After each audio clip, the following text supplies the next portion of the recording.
Hi hi బనంగానే ఇంకో గోకరకాయలు ఇట్లా గిన్నెలో వేసుకొని మంచిగా అట్లా నీళ్ళు పోసుకొని ఇంత ఉప్పు వేసుకొని పొయ్యి మీద పెట్టేసిన ఒక ఉల్లిగడ్డ కోస్తున్నా.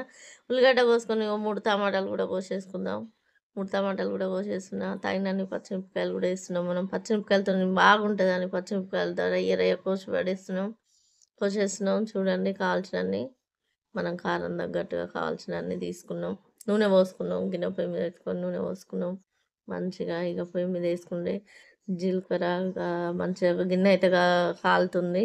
గిన్నె కాలంగానే ఇంకో కాగింది, నూనె కాగింది, జీలకర్ర వేసిన మంచిగా ఉల్లిగడ్డలు వేసేస్తున్నా. ఉల్లిగడ్డలు కూడా వేగినాయి. మంచిగా పచ్చిమిర్చి కూడా వేసేస్తున్నా.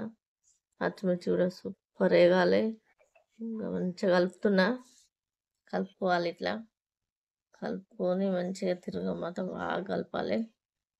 కలుపుకుంటే ఇక అయిపోతుంది. ఒక 2 నిమిషాలు మూత పెట్టేసిన. మళ్ళా టమాటా కూడా వేసేస్తున్నా.